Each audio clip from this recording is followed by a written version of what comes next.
जिस corona virus से दुनिया इस वक्त जूझ रही है उसे चीन की वुहान लैब में ही तैयार किया गया था। ऐसा सनसनीखेज दावा चीनी वैज्ञानिक डॉक्टर ली मैनयिंग ने किया है।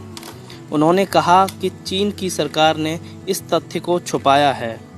डॉक्टर ली मैंग ने कहा कि वह जल्द ही इसके वैज्ञानिक प्रमाण दुनिया के सामने पेश करेंगी।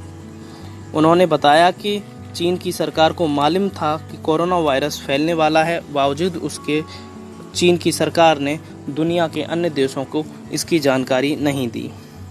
ब्रिटिश वेबसाइट डेली मेल की रिपोर्ट के मुताबिक इस वायरस से संबंधित कई जानकारी डॉक्टर ली मैंग के पास हैं, जिसे वो दुनिया के सामने लाना चाहती हैं। डॉक्टर ली मैंग ने यह भी बताया कि उन्हें चीनी सरकार से जान का खतरा है और इसके चलते फिलहाल वो हांगकांग में एक सीक्रेट लोकेशन पर हैं। एक प्रोग्राम में उन्होंने इस तरह की बातें साझा की हैं। उनका दावा है कि कोरोना का जीनोम सीक्वेंस इंसान के फिंगरप्रिंट जैसा है। कोरोना वायरस कहां से आया, यह सवाल जब उनसे किया गया तो उन्होंने कहा कि कोरोना वुहान की लैब से आया है। इसका जीनोम सीक्वेंस इंसान के फिंगरप्रिंट जैसा है। इसी खासियत के चलते यह कहा जा सकता है कि इसे किसी लैब में तैयार किया गया है।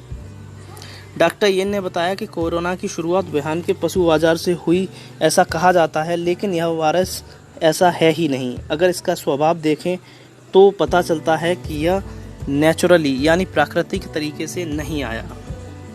देश छोड़ने से पहले चीनी सरकार ने डॉक्टर येन से जुड़ी हर जानकारी अपने डेटाबेस से हटा दी है, ताकि यह बात दुनिया को न पता चल पाए। साथ ही डॉक्टर येन के सभी साथियों की बात को भी, यानी उनके परिवार और उनके साथियों को भी चीनी सरकार कंट्रोल करने की कोशिश कर रही है। डॉक्टर येन ने यह भी कहा कि उनके बारे में चीनी सरकार अफवाहें फैला रही है, ताकि उनकी यानी जो बात है वो दुनिया के सामने ना पहुंच पाए। डॉक्टर येन ने Hong Kong school of public health से वायरस और इम्यूनोलॉजी की पढ़ाई की है। यह संस्थान संक्रमित बीमारियों की रिसर्च के लिए दुनिया भर में जाना जाता है और विश्व स्वास्थ्य संगठन का भी हिस्सा है। डॉक्टर येन का कहना है कि वह दुनिया की पहली वैज्ञानिक हैं जिन्होंने कोरोना वायरस का अध्ययन किया है।